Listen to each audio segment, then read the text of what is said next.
Evangelho de Mateus, capítulo 24. Nós vamos hoje, com a graça de Deus, fechar esse capítulo. Enquanto os irmãos abrem, quero lembrá-los com o texto aqui desses textos que nós estamos estudando. O capítulo 24 de Mateus é conhecido como sermão profético do Senhor Jesus Cristo, porque Mateus registra-nos aqui aquele ensino que o Senhor Jesus Cristo deixou aos seus discípulos por ocasião da proximidade da sua crucificação e daquelas palavras de juízo que o Senhor Jesus Cristo havia pronunciado sobre Jerusalém, ali naquele último momento que ele esteve no templo, na última semana. Como os irmãos sabem que, em geral, houve uma rejeição por parte dos judeus, desde as autoridades religiosas, tanto os fariseus quanto os escribas, os saduceus. E no primeiro estudo que nós fizemos, nessa pequena série que eu estou fazendo, eu li com os irmãos aqui, desde o capítulo 22, como que o Senhor Jesus Cristo enfrentou ali no templo, em momentos em que ele estava ensinando. Ele foi recebendo pessoas desses grupos, tentando pegá-lo em alguma contradição para podê-lo acusar com alguma legitimidade. E não puderam fazê-lo, mesmo assim, levar o Senhor Jesus Cristo à prisão ali através de um processo ilegítimo, injusto, e pediram a crucificação de Nosso Senhor às autoridades romanas, a Pilatos. Então a gente deve resgatar esse contexto de juízo sobre Jerusalém, um juízo que nós vimos na palavra de Nosso Senhor Jesus Cristo viria sobre aquela geração ainda. Não seria algo assim para o futuro, um futuro distante, muito à frente do tempo daquele povo, mas aquela geração experimentaria as dores do juízo, do castigo de Deus pela rejeição a Cristo. E como parte desse juízo, o Senhor Jesus Cristo anunciou no início do capítulo 24 que aquelas pedras do templo, aquelas construções que os discípulos estavam admirados, que aquelas construções seriam totalmente arrasadas, não ficaria pedra sobre pedra. Então nós lemos aí nos primeiros versículos do capítulo 24 que os discípulos, eles associaram isso com o ensino que já haviam recebido de que o Senhor Jesus Cristo já tinha alguma instrução a respeito de uma partida do Senhor. Se a gente lembrar em João 14, o Senhor Jesus Cristo já havia dito que ele iria para um lugar que eles não poderiam acompanhá-lo momentaneamente, que era para a casa do Pai, mas que ele prepararia lugar para eles e que ele voltaria para buscá-los. Então eles tinham uma noção dessa ideia da partida de Cristo e então de um retorno do Senhor Jesus Cristo, de uma vinda de Cristo, e eles tinham também noção de um grande juízo, um juízo no fim de todas as coisas, na consumação de todas as coisas. Então a pergunta que eles fazem ao Senhor Jesus Cristo, aí no texto, no versículo de número 3 do capítulo 24, é: dize-nos quando sucederão estas coisas, o juízo sobre Jerusalém, a destruição do templo, e que sinal haverá da tua vinda e da consumação do século. Então, na cabeça daqueles homens, eles estavam vendo esses eventos como uma coisa só. E o Senhor Jesus Cristo, então, vai começar a instruí-los e vai ensinar a eles que vários eventos iriam ocorrer nos dias posteriores à sua partida. No entanto, eles não deveriam olhar para esses eventos como que tendo-os como que sinais da proximidade do retorno do Senhor Jesus Cristo. Ele vai falar a respeito de guerra, humor de guerra, de desastres, calamidades, terremotos, etc. E ele vai dizer que essas coisas não são um sinal de que o Senhor Jesus Cristo está para retornar e de que o juízo anunciado sobre Jerusalém estava para acontecer. Ele vai dizer que isso é o princípio das dores e a ideia daquele alarme falso que ocorre quando uma mulher está grávida. Então não era para eles prestarem atenção a essas coisas como sinais da aparente chegada do Senhor Jesus Cristo. O que ele traz então? No versículo de número 15, ele anuncia um sinal. Ele diz assim: quando, pois, virdes o abominável da desolação de que falou o profeta Daniel no lugar santo, quem lhe entenda, então os que estiverem na Judéia fujam para os montes, quem estiver no eirado não desça para tirar de casa coisa alguma, quem estiver no campo não volte para trás para buscar a sua capa, ai das que estiverem grávidas e das que amamentarem naqueles dias. Então Jesus diz, existe um sinal para o juízo que eu estou anunciando, que vai chegar de forma arrasadora sobre essa geração, sobre a cidade de Jerusalém. E esse sinal é a presença dos exércitos romanos na cidade de Jerusalém. Nós vimos isso aqui comparando especialmente com o Evangelho de Lucas, onde Lucas traduz isso aqui para o público gentio. Ele diz com muita clareza que esse abominável da desolação são os exércitos. Então ele está dizendo, quando vocês virem isso, né, os exércitos romanos marchando contra Jerusalém, então vocês saibam que o dia desse juízo anunciado, ele chegou, e que ele vai cair, né, poderosamente sobre a cidade de Jerusalém, sobre os judeus. E ele então vai dar aí instruções sobre como que os cristãos deverão proceder nesta ocasião, nesses dias. Ele vai dizer que eles não deverão entrar para a cidade, que eles não devem tentar pegar alguma coisa de valor, mas, né, o mais rápido possível se afastar daquela luta, daquela cidade, daquela confusão, a fim de que eles possam sobreviver. Ele vai dar instruções para que eles orem para que quando isso acontecesse em condições melhores, não fosse no inverno, por exemplo. Então dá uma série de instruções aí sobre como que os discípulos de Cristo deveriam proceder quando aquele juízo anunciado, que no período ali que Jesus estava falando era futuro, mas era um futuro breve, como eles deveriam agir naquelas circunstâncias. Nós vamos também ter aí o Senhor Jesus Cristo alertando-os de que nesse período haveria uma proliferação de falsos mestres e falsos profetas anunciando, né, a chegada do Messias. O que de fato ocorreu historicamente, né, antes da queda de Jerusalém. E Jesus então vai dizer, né, que eles não precisarão atender a esses homens, a esses discursos, a esses profetas, porque o retorno dele vai ser algo muito evidente. Quando acontecer, as pessoas vão ficar sabendo. Então, né, se alguém dissesse, né, o Messias chegou, entrou em Jerusalém um homem que é o Messias de verdade, o que vai livrar Israel dos romanos, que vai trazer a redenção de Israel e 1000 anos de justiça, né, um reinado de paz para Israel. Ele diz, vocês não precisam ir atrás disso. Qualquer pessoa que estiver falando dessas coisas, na verdade, é um falso mestre. Porque quando eu retornar, todos ficarão sabendo. Esse retorno será visível. Ele usa aí, no final do versículo 28, né, onde estiver o cadáver, aí se ajuntarão os abutres. Ou seja, vai ser uma coisa que ninguém vai perder. Assim como os abutres, né, eles não perdem o cadáver, da mesma maneira. O retorno de Jesus Cristo vai ser algo muito evidente, muito claro. Não precisará, né, que alguém te informe disso. E isso é importante para nós até hoje.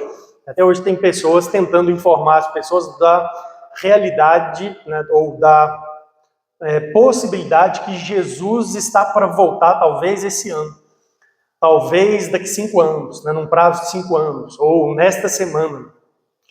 E a gente não precisa se preocupar com isso, né? São falsos mestres. No dia que Jesus voltar de fato, nós não vamos perder esse evento, não. Ninguém vai perder esse evento na história do mundo. Muito bem. Então nós lemos aí na sequência até o versículo de número 35, onde o Senhor Jesus Cristo, né, afirma que essas palavras, essas instruções que ele está dando são, né, verdadeiras, elas são firmes, que vão acontecer de fato de acordo com aquilo que ele está aqui trazendo. E ele vai entrar aí a partir do versículo 36 agora em reforço desse ensino. Na verdade, o Senhor Jesus Cristo vai trazer 2 comparações para mostrar-nos que não tem como saber quando o Senhor Jesus Cristo volta e que nós devemos simplesmente estar preparados, porque a partir do evento, né, da destruição de Jerusalém, do juízo de Jerusalém, que ocorreu no ano 70, então nós não sabemos quando Jesus vai voltar, ele pode voltar a qualquer momento. Então nós devemos estar preparados e não tem como saber, né, precisar. Não vai ser no ano 2000. Né? Eu lembro, era adolescente nos anos 2000, teve um monte de gente, né, aquela virada ali, expectativa, 99 para 2000. Agora acho que Jesus volta, 1000 chegará, 2000 não passará, e etc. Né? E é o que Jesus ensinou na Escritura. Quando a pessoa começa a falar assim, né, pode saber que possivelmente não vai acontecer nesses dias mesmo, porque ele não vai ser avisado, anunciado por ninguém. Tá? Não tem como saber isso, ninguém tem como saber isso. Então, se uma pessoa já começa a tentar falar esse tipo de coisa, você já pode colocar ela naquela classificação sua, né, que se a gente faz da vida, por segurança e sabedoria, como alguém que é um falso mestre, que não sabe o que está falando, ou que está tentando te enganar mesmo, deliberadamente. Tá? Muito bem, então ele vai usar a rede de comparações, vai nos ensinar nesses versículos finais do capítulo a se preparar para a vinda do Senhor Jesus Cristo, e ele vai falar das consequências dessa vinda, que são importantes também, que tem a ver com o destino eterno. Tá? Então vamos ler o texto aí. Eu vou ler a partir do versículo 36.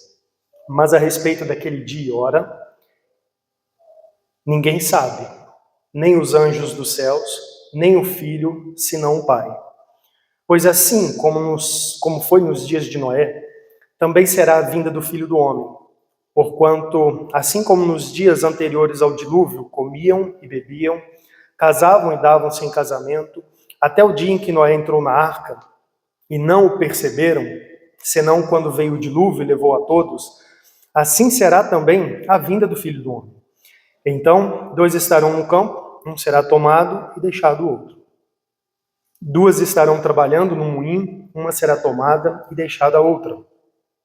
Portanto, vigiai, porque não sabeis em que dia vem o vosso Senhor. Mas considerai isso. Se o pai de família soubesse a que hora viria o ladrão, vigiaria e não deixaria que fosse arrombada a sua casa. Por isso, ficai também vós apercebidos, porque a hora em que não cuidais, o Filho do Homem virá. Quem é, pois, o servo fiel e prudente, a quem o Senhor confiou os seus conservos para dar-lhes o sustento a seu tempo? Bem-aventurado aquele servo a quem o seu Senhor, quando vier, achar fazendo assim. Em verdade vos digo que lhe confiará todos os seus bens. Mas se aquele servo, sendo mau, disser consigo mesmo, meu senhor demora-se, e passar a espancar os seus companheiros, e a comer e beber com ébrios, virá o senhor daquele servo em dia que não espera e em hora que não sabe, e castigá-lo-á, lançando-lhe a sorte com os hipócritas. Ali haverá choro e ranger de dentes. Bem, deixe-me então trazer para vocês algumas coisas aqui. Primeiro, versículo de número 36. O Senhor Jesus Cristo diz, mas a respeito daquele dia e hora ninguém sabe, nem os anjos dos céus, nem o Filho, senão o Pai. Você deve entender que quando Jesus disse essas palavras, ele estava ainda pré-glorificação. Ele ainda não havia sido crucificado, muito menos ressurreto. O Senhor Jesus Cristo, então, tinha uma limitação de algumas informações. E essa era uma informação que ele não tinha naquele momento. Ele vai afirmar isso categoricamente quando ele diz que a respeito daquele dia, o dia que é o dia do retorno dele, é disso que ele está tratando, da sua vinda, ele vai dizer que a respeito daquele dia e hora, ninguém sabe, nem os anjos dos céus, nem o Filho, senão o Pai. Então, observe, nem os anjos saberiam. É importante esses detalhes porque, às vezes, as pessoas alegam ter informações vindas de anjos. Então, se alguém disser para você assim, não, mas o arcanjo Miguel teve um encontro comigo, né, numa madrugada, numa visão, né, ou num monte, e ele me informou que Jesus está prestes para vir, e etc. E Jesus está dizendo assim, os anjos, eles não têm esse conhecimento, eles não sabem disso. Nesse atual momento, nem eu sei, apenas o Pai sabe o dia da minha vinda, o dia do meu retorno. E o que isso traz para a gente aqui de uma lição bem prática? Ninguém sabe. Isso significa para nós que os profetas do Antigo Testamento também não sabiam. E por que isso é importante? Porque existe em nossos dias um perigo religioso, que são pessoas e movimentos religiosos que buscam estudar, especialmente as profecias do Antigo Testamento, e julgam que por uma interpretação adequada de detalhes das profecias, ou de entrelinhas das profecias, que eles poderão precisar o tempo da volta da segunda vinda do Senhor Jesus Cristo. Se você não sabe, o movimento adventista, por exemplo, iniciou-se dessa maneira. Um homem, o Sr. Miller, ele julgou que através de uma interpretação que ele fez de um capítulo em Daniel, que ele poderia marcar, inclusive, o ano da volta do Senhor Jesus Cristo, e ele assim fez. E errou, né? Ele criou um fervo, um movimento em torno daquilo, errou, e ele voltou ao texto da Bíblia, reinterpretou e anunciou que ele tinha feito a interpretação errada e marcou uma segunda data, um pouco mais adiante. E aí todo mundo ficou naquele fervo de novo, e a data chegou, e Jesus não voltou, e ele errou. E esse homem tinha um pouco de hombridade, porque diante dessas duas falhas, ele reconheceu o seu erro, falou assim, eu não vou liderar movimento nenhum mais nada. E então, Ellen White veio com as suas profecias pessoais para sustentar aquele fervo que tinha criado em torno da expectativa do advento de Jesus Cristo. Por isso que o nome do movimento é adventista, a ideia do advento. Tá? E, na verdade, se você dá atenção ao detalhe da Bíblia, você não vai fazer isso. Porque o Senhor Jesus Cristo, aqui no texto, diz assim, mas a respeito daquele dia e hora ninguém sabe. Ele não diz assim, mas a respeito daquele dia e hora, procura nos profetas do Antigo Testamento, que Deus já deixou isso lá. Se você for bom de Bíblia, bom de interpretação, você vai conseguir ter pelo menos uma noção para se situar historicamente de quando será a vinda de Jesus Cristo. Não, Jesus ensinou o contrário. Ninguém sabe. E ele diz aí no texto assim, nem o Filho, ou seja, Jesus também não sabia, e Jesus era bom de Bíblia. Então não é que há uma falta de competência para se interpretar o livro de Daniel, o livro de Isaías, as profecias de Isaías, profecias de Zacarias, e é por isso que as pessoas não sabem mais ou menos do tempo do retorno de Jesus Cristo. Não é falta de competência. Jesus interpretava muito bem as Escrituras com autoridade. A Bíblia diz, inclusive, que as pessoas admiravam a sua autoridade e o seu ensino. E Jesus não sabia. Porque se estivesse essa informação lá na Bíblia, no Antigo Testamento, Jesus certamente saberia dela. Mas nem o Filho sabe. Então é importante a gente entender isso aí. Nós não sabemos, essa é a realidade. A Bíblia não deixou previsto, ela deixou anunciado a promessa da volta de Jesus Cristo. Mas ela não deixou previsto o tempo, o momento, uma época ou eventos pelos quais nós possamos discernir os tempos e falar, acho que Jesus está chegando agora. E é importante, eu estou frisando isso porque na nossa época a mentalidade geral dos evangélicos é que de algum modo dá para saber isso. A gente canta até hinos, na maioria das igrejas tem hinos que falam, os sinais da sua vinda eu já posso ver. E a Bíblia fala que não tem sinal que dá para ver.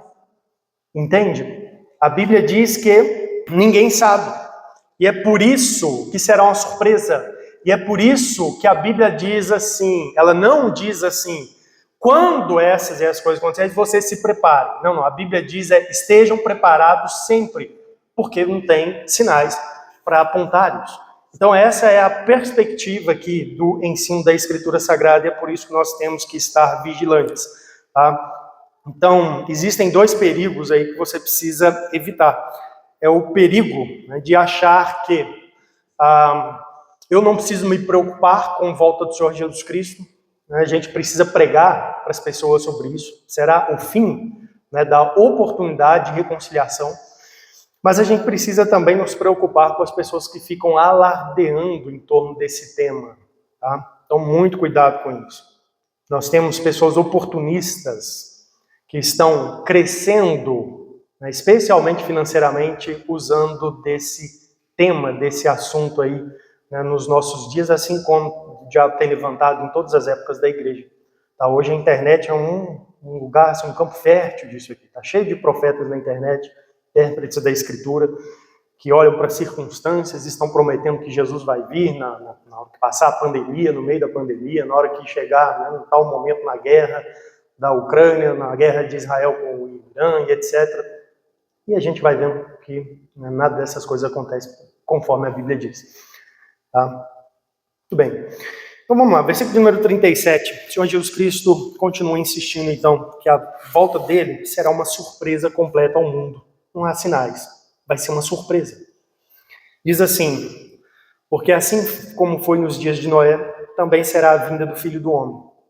Porquanto assim como nos dias anteriores ao dilúvio, comiam e bebiam, casavam-se e davam-se em casamento, até ao dia em que Noé entrou na arca, e não o perceberam, senão quando veio o dilúvio e os levou a todos, assim será também na vinda do Filho do Homem. O Senhor Jesus Cristo, então, usa um outro evento de juízo para comparar essa sua volta, o seu retorno. O evento foi o dilúvio. Se você leu bem, com atenção a Bíblia, você entendeu que o dilúvio foi um juízo de Deus sobre a humanidade.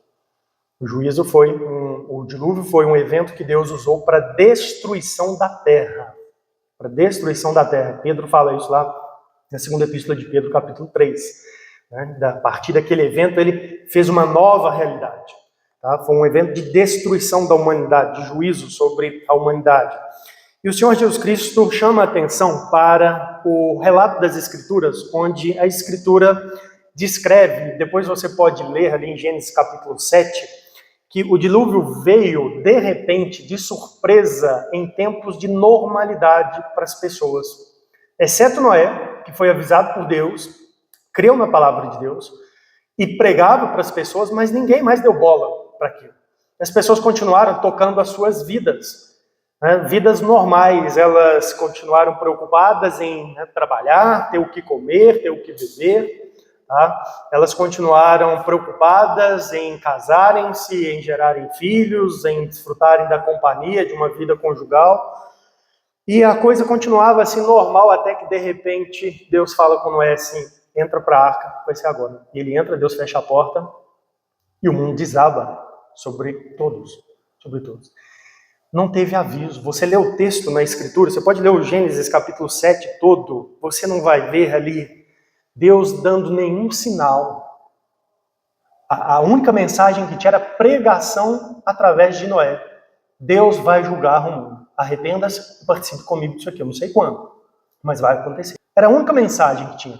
Não houve uma série de profetas sendo levantados por Deus, dando pistas para as pessoas, para que as pessoas pudessem assim, desvendar enigmas nas profecias e então entender que o dilúvio chegaria, né, na semana tal ou no mês tal, logo que Noé acabasse aquela arca. Deus não deu para eles avisos, nenhum desse tipo, não deu sinal nenhum. A Bíblia não diz que Deus fez coisas espetaculares no céu, tipo, né, alinhou planetas. As pessoas gostam dessas coisas, né? Depois começamos a estudar, tirar foto da astronomia, né? Sempre que tem um alinhamento dos corpos celestes, né, alguém cria uma expectativa de que alguma coisa assim, catastrófica, né, alguma mudança poderosa pode acontecer, ou até mesmo, quem sabe, Jesus voltar. Nos dias do dilúvio, Deus não fez nada disso.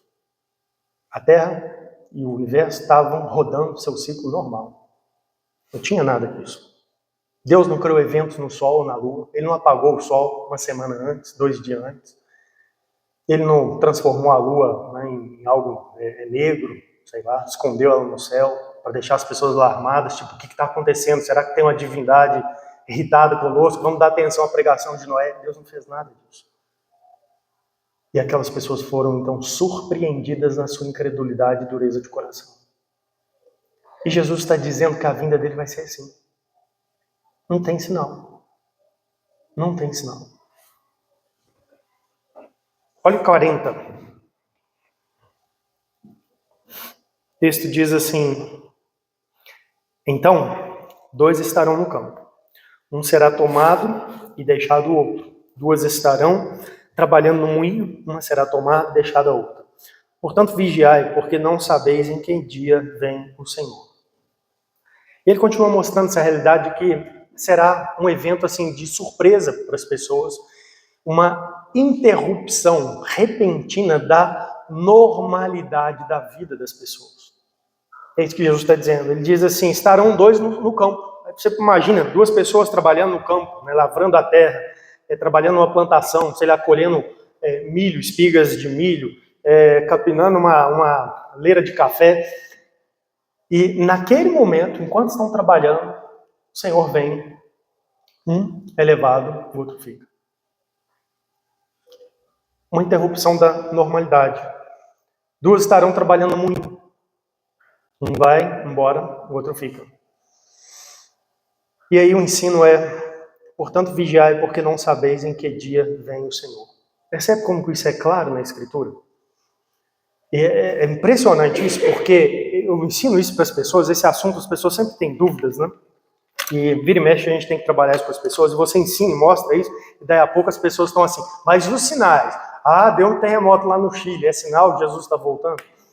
Gente, Jesus está insistindo aqui, não sabeis o dia que vem o Senhor. Não tem sinal. Você tem que vigiar, porque vai ser um evento de surpresa, um momento. Então, o que você tem que estar é pronto para ele, esperando. Não é esperando você identificar os sinais, para aí você se preparar para o evento. Simplesmente assim, a vida vai estar correndo. Imagine, amanhã é segunda-feira, né? Vários de vocês voltam ao trabalho. Imagine que Jesus volte amanhã. Você será levado para encontrar com o Senhor, provavelmente alguns dos seus colegas não. É isso que Jesus está aqui ensinando. Percebe? Vai ser assim, de repente. O texto continua aí na sequência.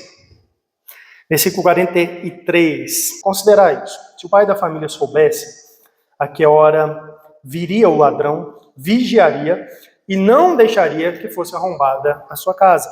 Por isso ficai também vós apercebidos, porque a hora em que não cuidais, o Filho do Homem virá.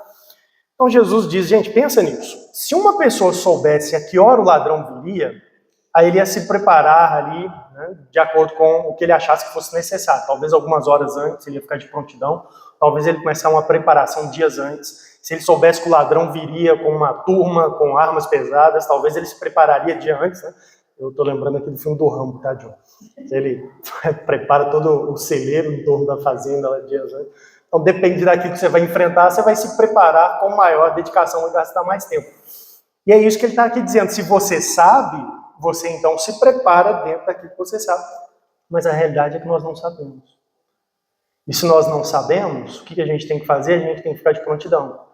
É por isso que a gente não tranca a porta quando sai de casa para vir na igreja, né, só, né, o dia que alguém te der alguma pista, algum aviso, algum sinal de que, né, olha, naquele domingo, quando você for para a igreja, vai ter uma invasão na sua casa. Não, você tranca todos os domingos quando você vai para a igreja, porque você não sabe quando o ladrão vai. Entende? E é isso que Jesus está dizendo. Você tem que ficar preparado. Você não sabe quando. Se o pai de família soubesse, ele se prepararia especificamente para aquele evento. Mas ele diz aí, versículo 44, por isso ficai também vós apercebidos, porque a hora em que não cuidais, a hora em que vocês não esperam, o Filho do Homem virá. Como assim a hora que vocês não esperam? Não é que nós não estamos esperando a volta de Jesus Cristo. É que nós não esperamos que ela seja naquele dia, naquele momento. Entende? Por que nós não esperamos que seja naquele dia, naquele momento? Porque não tem sinais. Nós sabemos que ele virá. É isso que Jesus quer que a gente entenda aqui. E mais uma vez, esse elemento, né, da interrupção das coisas comuns, a hora em que não cuidais, ou seja, quando vocês não estiverem esperando. E eu fico lendo essas palavras e imaginando, né, como que vai ser isso, essa interrupção das vidas comuns. Pessoas nos hospitais, pessoas cuidando ou fazendo companhia em quarto de crentes, filhos do Senhor Jesus Cristo, pessoas salvas. Quando Jesus Cristo voltar, vão ser tiradas dali. As pessoas vão ficar ali sozinhas por um momento. É isso que vai acontecer. Nem o crente, nem o incrédulo que está ali não sabia que aquele era o momento. Entende? Mas o crente estava preparado. É isso que vai acontecer. Pessoas em consulta, pessoas, né, em ônibus na estrada, as pessoas na empresa, pessoas talvez estarão em alguma parte do mundo em reuniões de trabalho, talvez à mesa de café da manhã de algumas famílias. É isso que vai acontecer. É isso que Jesus está aqui dizendo. Pastores, preparando sermões, será o dia dos sermões não pregados, não? Imagine, estou aqui pregando uma mensagem, eu tive que prepará-la, mas se Jesus tivesse voltado hoje de manhã, seria uma mensagem não pregada. E muitos pastores hoje teriam um sermão encaminhado que não será pregado. É isso que a Bíblia mostra. Então, como a gente pode se preparar e quais as consequências para a vinda do Senhor Jesus Cristo? Versículo 45, então ele diz assim: quem é, pois, o servo fiel e prudente a quem o Senhor confiou os seus conservos para dar-lhes o sustento a seu tempo? Bem-aventurado aquele servo a quem o seu Senhor, quando vier, achar fazendo assim. Em verdade vos digo que lhe confiará todos os seus bens.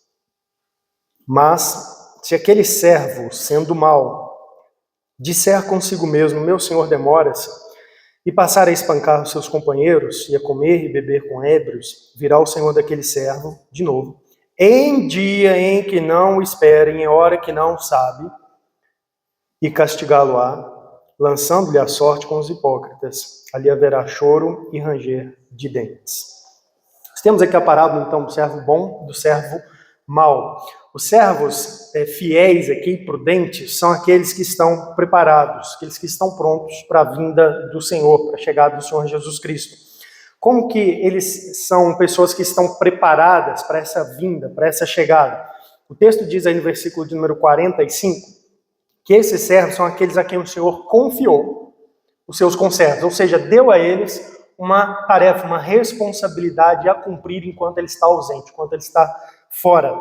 E o texto diz no 46 que esses servos são aqueles servos que quando o Senhor volta, eles estiverem fazendo assim. Ou seja, eles estiverem de fato dedicados a cumprir a tarefa que eles receberam do Senhor. Que eles estiverem de fato dedicados suas vidas para servir ao Senhor. A missão que o Senhor Deus os incumbiu, o Senhor Jesus Cristo os incumbiu na sua ausência. Esses são servos que estão preparados para a vinda do Senhor Jesus Cristo. Tá? O texto diz aí também, na sequência, do servo ímpio, do servo mau, versículo de número 48. Mas se aquele servo, sendo mau, disser consigo mesmo, meu senhor demora-se, e passar a espancar os meus companheiros, e a comer e beber com ébrios, virá o senhor daquele servo em dia em que não o espera, em hora em que não sabe, e castigá-lo-á, lançando a sorte com os hipócritas. Então nós temos aqui servos infiéis. Qual que é a característica desses servos aqui, dos servos que não estão preparados? São aquelas pessoas que dizem consigo mesmas, observe, elas não estão submissas à palavra de Deus, ao ensino de Jesus Cristo. Elas vivem suas vidas segundo seus próprios corações. Elas não estão esperando pelo retorno de Cristo com fidelidade, elas já ignoraram essa palavra, elas estão vivendo de acordo com aquilo que elas acham por si mesmas. Tá? O texto traz aqui mais a descrição, meu senhor demora-se. São as pessoas incrédulas à promessa da volta de Cristo. E consertar minha vida com Deus, porque Jesus está voltando, porque tem perigo de juízo, de choro e ranger de dentes. Isso vai acontecer comigo não vai acontecer agora não. Nem sei se isso vai acontecer. Meu senhor demora-se. São pessoas incrédulas. Tá? São as pessoas que estão despreparadas. O texto diz mais aqui, passar a espancar os seus companheiros e comer e beber com ébrios. Ou seja, são pessoas que estão aqui dedicadas a fazer aquilo que é a sua vontade. São egoístas, são pessoas assim sem amor, desprovidos desse senso de responsabilidade diante do seu Criador. E Jesus vai voltar, não, isso nem vai ter consequência não, vou viver a vida aqui do jeito que é melhor para mim. Tá? Isso que o texto está aqui dizendo. E essas pessoas são as pessoas que não estão preparadas para a vinda do Senhor Jesus Cristo. São as pessoas que quando ele chegar vão ser pegas de surpresa e estarão despreparadas, não estavam vigiando, não estavam prontas.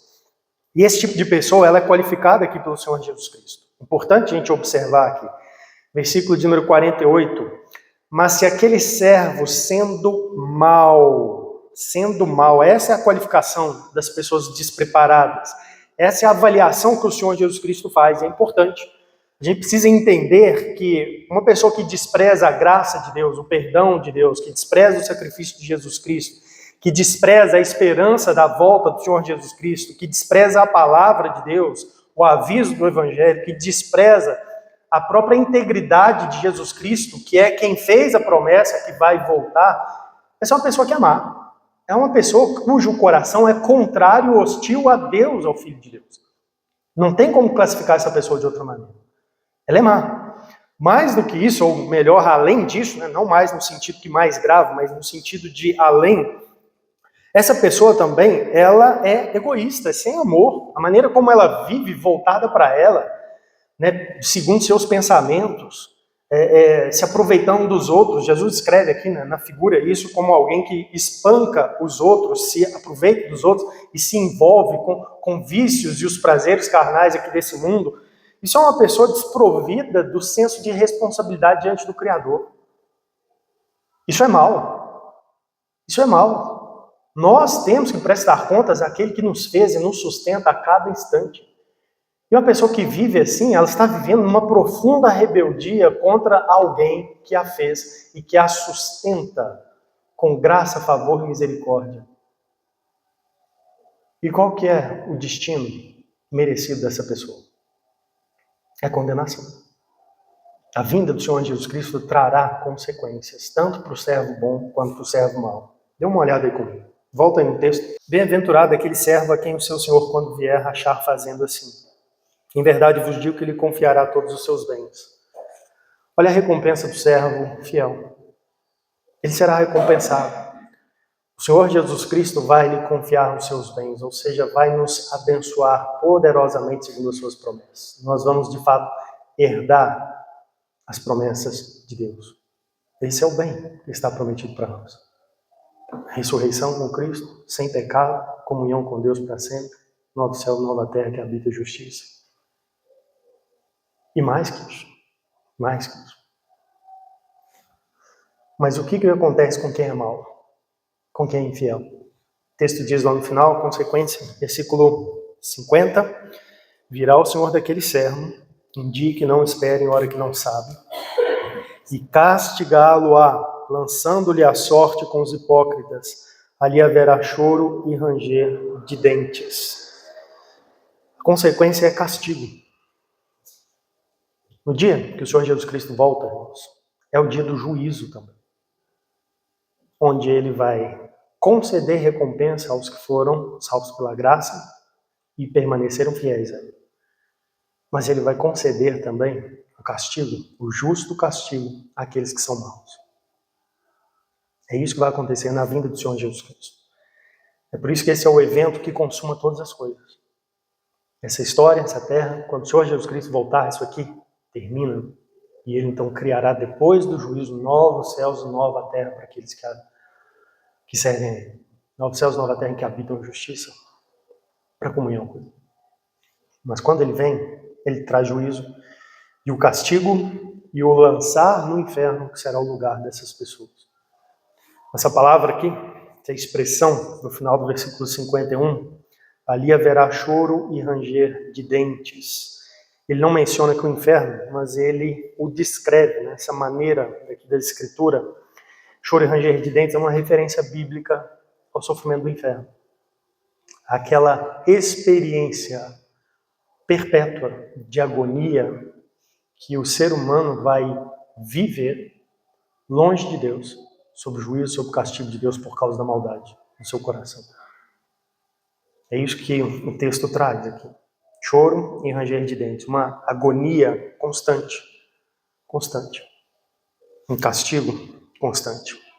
Então é isso que nós temos aqui. Jesus compara então o seu ensino a respeito da sua volta e de que nós não sabemos o dia e nem temos sinais para saber a esses dois eventos. Nos dias de Noé, como ele cumpriu de maneira repentina, de uma forma sem avisar, sem anunciar, sem colocar sinais, e também com a realidade da visita de um ladrão. Ele não avisa quando vai chegar. Então nós precisamos estar preparados. Assim como Noé se preparou, ele creu na palavra do Senhor e ele expôs a vida dele para servir, fazer aquela arca e cumprir na vida dele o que Deus queria. Isso é estar preparado para a volta do Senhor Jesus Cristo. Nós somos os servos fiéis, nós estamos, de fato, dedicamos nossa vida para fazer a vontade de Cristo aqui nesse mundo. Isso é estar preparado. Agora, se nós dedicamos nossa vida para atender nosso próprio coração, as pessoas que são incrédulas quanto a essa palavra, que não temem o juízo do Senhor que virá quando Jesus Cristo voltar, esses são os despreparados. E essas pessoas, elas são em essência más, pecadoras, e se não se arrependerem em tempo, o que vai acontecer com elas é que o juízo de Deus descerá sobre elas com a vinda de Jesus Cristo, elas serão castigadas e lançadas no inferno, onde haverá choro e ranger de dentes. Essas são as consequências. Muito bem. Então, Jesus vai voltar, é o que Mateus 24 nos ensina, para consumar todas as coisas e trazer juízo. Como assim trazer juízo? Parábola do servo mau e do servo fiel. O juízo, consequência. Ou partilhar dos bens, das bênçãos do Senhor, ou castigo, ou o inferno. Então Jesus vem e ele encerra todas as coisas e traz juízo. A volta dele é desconhecida para nós, irmãos. A gente não sabe quando, a gente só sabe que ocorrerá a partir de qualquer momento depois da queda de Jerusalém, depois que aquele juízo específico sobre aquela geração ocorresse. A partir daquele momento, daí para frente, em qualquer tempo, Jesus poderá voltar. A gente não sabe quando. É isso que o texto bíblico ensina. Então, a volta de Jesus Cristo não ocorreria antes do ano 70. Mas ela pode ocorrer a qualquer momento da história depois do ano 70, quando aquele evento se cumpriu. Então ela pode acontecer hoje ainda. Ela pode acontecer amanhã, ou ela pode acontecer daqui a 100 anos. Entende? É isso que Jesus nos ensinou. E as pessoas precisam pensar sobre isso aí. Se Cristo voltar agora,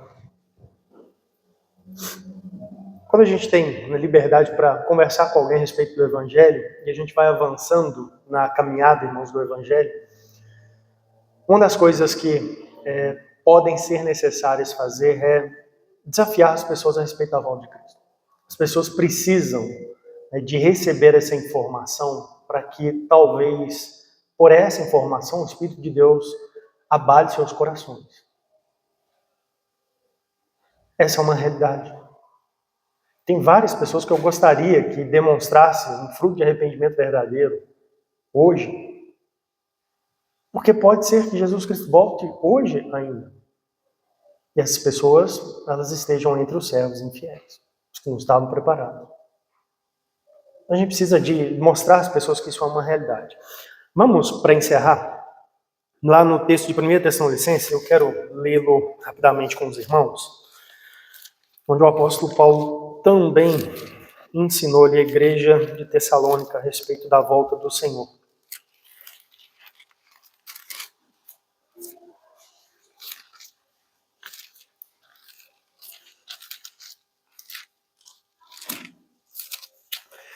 Primeira Tessalonicenses capítulo 4.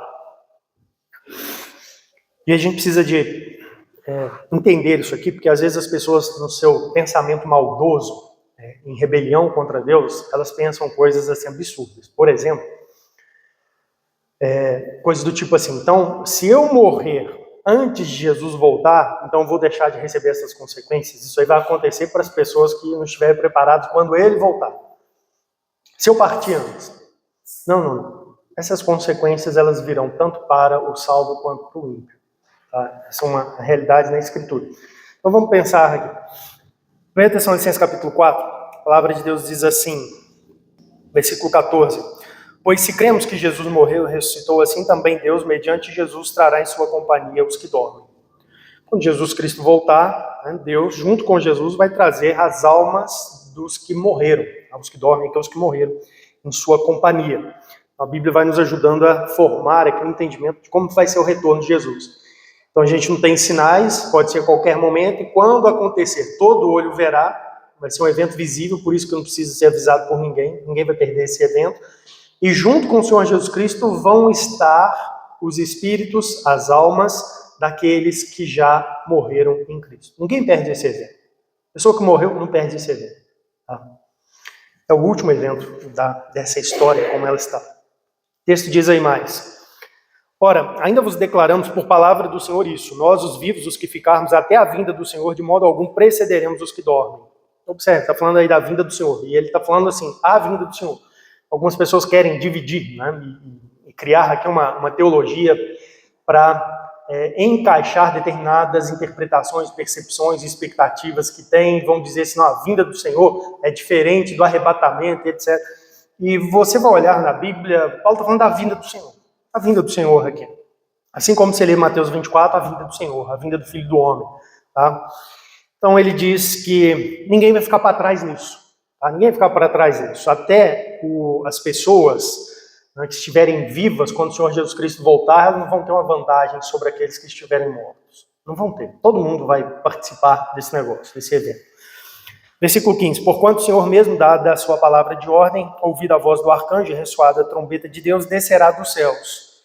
E os mortos em Cristo ressuscitarão primeiro. Depois nós, os vivos, os que ficarmos, seremos arrebatados juntamente com ele entre nuvens para o encontro do Senhor nos ares. E assim estaremos para sempre com o Senhor. Observe, esse aqui é o evento final. nós vamos estar para sempre com o Senhor, juntos com o Senhor. Tá? A vinda dele e o que acontece? Vai chegar o dia, então uma ordem vai ser dada, é esse momento que Deus separou, que Deus preparou, esse é o fim da história, a história da humanidade, desse mundo, ela caminha até agora, até esse momento. Então, há um grande anúncio, né, desse retorno do Senhor Jesus Cristo. Cristo desce dos céus e a ressurreição dos mortos. Os mortos ressuscitam primeiro. Ninguém perde esse evento. E se você ler lá o ensino de Jesus, em João capítulo 5, ele vai falar dos mortos, não apenas dos mortos salvos, mas de todos os mortos. Primeiro ressuscita os mortos salvos e na sequência, mas no mesmo evento, vão ressuscitar também os mortos ímpios para receber o juízo do Senhor. Tá? Então é isso que ele está aqui tratando nesse texto, tratando da ressurreição dos salvos aqui. Depois nós, os vivos, os que ficarmos, seremos arrebatados juntamente com ele. Então, Jesus volta, essas almas vêm com ele faz novos corpos para aqueles que já morreram. Essas pessoas, então, são ressuscitadas dos mortos e os vivos, junto com essas pessoas, sobem para encontrar o Senhor nos ares. Nós vimos lá em Mateus 24 que ele enviará os anjos para recolher essas pessoas nos 4 cantos da terra. Lembra? Nós estudamos isso lá em Mateus 24. E assim estaremos para sempre com o Senhor. Então é isso que a palavra de Deus traz aqui. Olha aí na sequência, versículo 5, capítulo 5. Irmãos, relativamente aos tempos e às épocas, não há necessidade que eu vos escreva, pois vós mesmos estáis inteirados com precisão de que o dia do Senhor vem como ladrão de noite. Esse dia do Senhor que Paulo está aqui falando, a vinda do Senhor Jesus Cristo, é o dia do Senhor lá de Mateus 24, onde Jesus comparou com a vinda do ladrão. Não tem outros dias. É isso. Esse é o ensino da Bíblia. É uma vinda e vai ser dessa maneira, né, repentina, sem aviso, sem sinal, sem nada. É isso. Ele continua dizendo: quando andarem dizendo paz e segurança, eis que lhes sobrevirá a repentina destruição. Como vem as dores de parto, que está para dar à luz, e de nenhum modo escaparão. É o ensino de Jesus em Mateus 24 que Paulo está aqui trazendo. As pessoas, quando elas estiverem assim, na naturalidade da sua vida, na normalidade da sua vida, dizendo paz e segurança, está tudo bem. Vou dormir hoje em casa, depois que assistir o Fantástico, vou acordar cedo para eu ir trabalhar. Vai estar tudo bem, está tudo normal e repentinamente o Senhor Jesus Cristo vem. É o mesmo ensino aqui. Tá? Texto prossegue aí, versículo de número 3. Eis que lhe sobrevirá repentina destruição, como vem as dores do parto, aqui está para dar à luz. O que vai acontecer nesse dia para os ímpios? É um dia de destruição repentina. Não vai ter mais jeito deles fazerem nada. Jesus vem e ele traz juízo sobre essas pessoas, o castigo. É o que Jesus ensinou em Mateus 24. Destruição repentina. Então é isso que nós temos no ensino da Escritura. Jesus virá sem sinais. A gente precisa estar preparado, crendo na sua palavra, crendo na sua promessa, arrependido dos nossos pecados e servindo a Ele. Última coisa, uma aplicação aqui.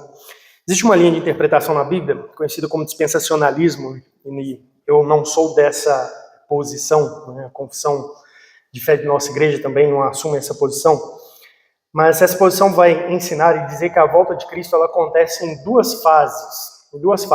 Uma fase chamada de arrebatamento secreto da igreja, uma outra fase que é a segunda vinda de Jesus mesmo. Tá? Mas quando a gente olha o ensino do Senhor Jesus Cristo aqui em Mateus 24, o ensino do Senhor Jesus Cristo, essa vinda que é ensinada aqui em Mateus 24, ela não corresponde de jeito nenhum a essa ideia de um arrebatamento secreto da igreja. Não corresponde de jeito nenhum. Porque o Senhor Jesus Cristo ensina com clareza ali que todos os povos da terra o verão. E que ele volta não para um grupo apenas, mas ele volta para todos, para os servos fiéis e para os servos infiéis. E que ele vai trazer a recompensa para os fiéis e vai trazer também o castigo para os infiéis.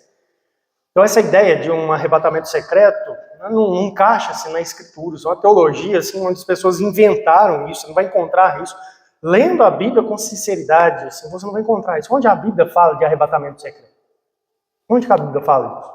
Que Jesus tira algumas pessoas e ninguém sabe o que acontece e as coisas continuam por aí mesmo. Não, a Bíblia não traz isso. Tá? Isso é uma interpretação, uma história a partir, forçada sobre um texto da Escritura Sagrada que não encaixa-se aí no ensino da Bíblia em Mateus 24.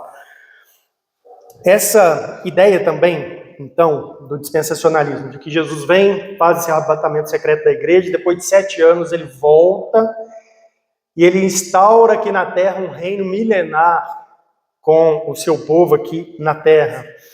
Essa crença também dessa segunda vinda de Cristo para estabelecer o reino milenar, ela não condiz com o ensino de Jesus e Mateus. Jesus volta, e ele volta para trazer juízo. A parábola do servo mau e do servo infiel. Ele não volta e diz assim, agora por 1000 anos eu vou tocar o barco, administrar esse mundo, depois que eu vou fazer juízo. Ele volta, e ele volta trazendo as recompensas devidas. Então, encaixa-se esse conceito aqui no texto bíblico de Mateus 24. Como é que as pessoas então pregam isso? Elas precisam ficar picotando a Bíblia. Essa é a realidade. Meu propósito aqui não é me dedicar na instrução doutrinária exata aqui, comparar os pontos, mas se você estudar o dispensacionalismo para que as pessoas consigam defendê-lo aparentemente pela Bíblia, o que elas fazem, por exemplo, Mateus 24, eles picotam, eles separam um monte de parte para encaixar nos tempos da teologia que eles querem estabelecer. Eles não leem o texto em si de Jesus como a gente tem buscado fazer aqui. Entende? Então, eu não quero que vocês tenham essa expectativa, ficarem preocupados, atentos a palavras, pregações ou eventuais sinais que possam estar acontecendo para que Jesus venha. Mas eu não quero também que essa igreja fique desapercebida e despreparada. Irmãos, o que eu quero é que vocês, junto comigo, se dediquem a Cristo e estejam prontos, para que se Ele voltar hoje ou amanhã, ou no fim de nossas vidas, que Ele nos encontre fiéis a Ele. É isso que a gente deve fazer. Eu creio nisso. Eu espero por isso. Vamos ficar de pé para a gente orar?